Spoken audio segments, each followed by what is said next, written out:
Hey folks, I'm Chris and I'm your Commander Mechanic here with another Patron Special tune-up.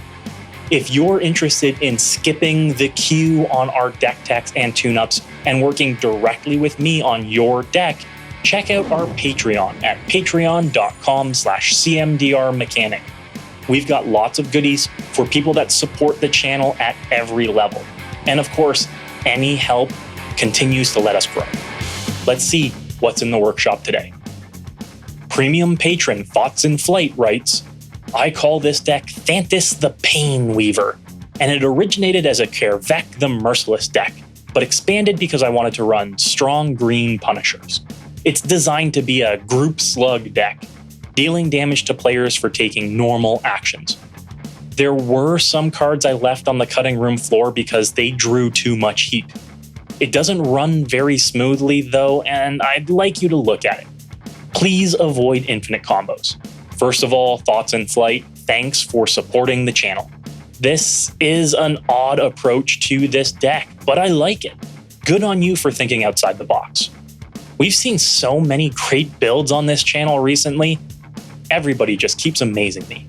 Thantis is a unique Jund commander that forces all creatures to attack, then punishes the foolish opponents who attack you, all while getting bigger and attacking and blocking with both vigilance and reach.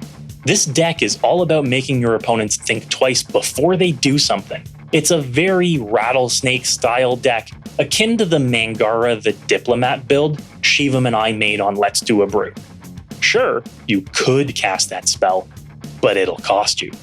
And it looks like you found a way to jam just about every punisher in here. From enchantments like Leyline of Combustion to No Mercy to Cindervines, you really don't want your opponents even looking in your direction. And your creatures lean into this theme too. Rurik Thar, Crimson Honor Guard, and Rampaging Ferocidon all dissuade your opponent from doing just about anything. I can see how this would draw a lot of heat from the table. It's almost the inverse to a Pillow Fort deck. It taunts your opponents into throwing away resources to attack you. The first things that jump out at me are your mana curve and your mana costs. Your curve is close to 4 on average, and you've got only 35 lands. Even with the ramp spells you've included, that really should be 36 or 37. You don't have much artifact ramp, but are running the classics Cultivate, Nature's Lore, and Farseek. The biggest issue is all of the cards with 3 colored pips in them. While your mana base is outstanding, it is light on basics, and I can see that it would be very difficult to be able to cast a Gratuitous Violence, a Dread, or an Underworld Dreams reliably. Your creature base is also pretty light for a deck that's likely to get attacked regularly. I'd like to make a few additions to get you some more punishing creatures in here, while also helping with your card draw and keeping your curve a little lower.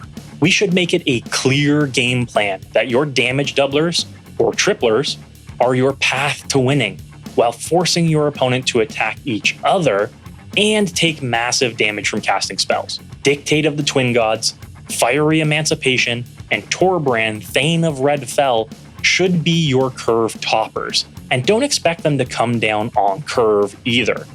They're your finishers. This is where I'll make an early recommendation to find room for wound reflection as well. Get as many doubling effects in as you can. I'd like to add in a few signets and remove some of the ramp that requires basic lands. This helps bring the curve down a bit and means you won't ever reach a point where you can fail to find a land. That's a feel bad. I'd also like to remove the overcosted when a creature attacks you enchantments like Blood Reckoning, Hissing Miasma, and Revenge of Ravens.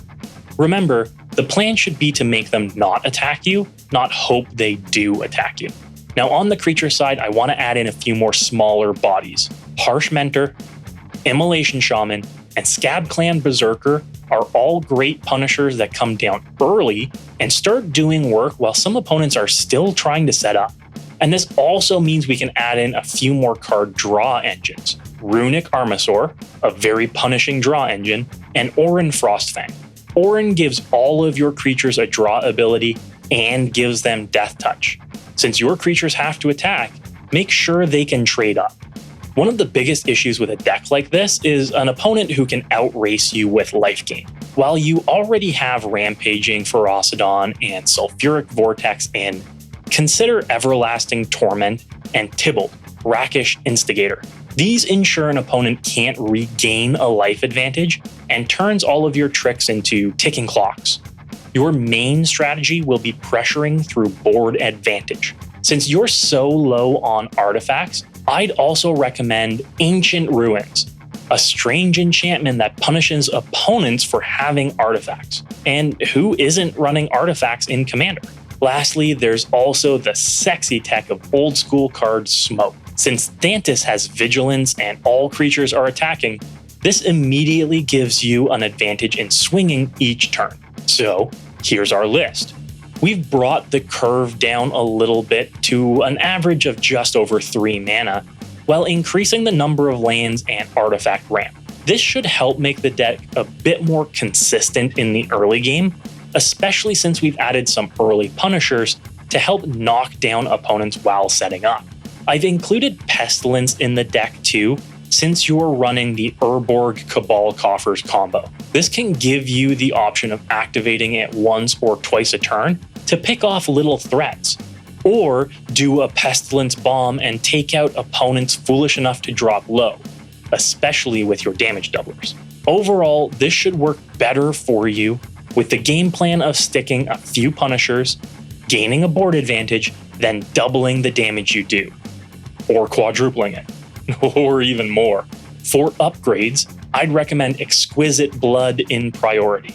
If you want to go this route, you may want to remove the life gain stoppers in the deck, since they'll shut off this strategy. But you could always go all in and include Sanguine Bond for an infinite combo, if you feel like going that way. Of course, Dockside Extortionist belongs in any deck running red. They're just the most efficient ramp you can get in a multiplayer game outside of Smothering Tide. Lastly, Bloodchief Ascension is a game breaker in a deck where opponents can't do anything without taking damage. As soon as this puppy becomes active, you're going to very quickly be winning. Of course, it does gain life too, so balance it against the life gain stoppers as required. Thoughtsinflight, thank you for supporting the channel and thank you for submitting this sweet deck. Do make sure to let us know in the comments below what kind of changes you'll be making to your deck, and let us know your final deck list. And for everybody else watching, if you've got ways to further improve this deck, tell us in the comments. I love hearing your recommendations too. If you're interested in a front of the line tune-up where you get to work with me directly on your deck, check out our Patreon at patreon.com/cmdrmechanic. Your support helps us grow. Until next time, folks, good luck and have fun. I wanted to thank all of our patrons for all of the amazing support. We couldn't be the channel we are today without your help. A big shout out to our Lodestone Golems, Ben Frayne, Will Briggs, Chris Dane, Sterling Langford, and Ben Davis. And our Metalwork Colossi, Nick Cooper, Charles Olson, Austin Charlotte, Roman Cookie, and Thoughtsinflight.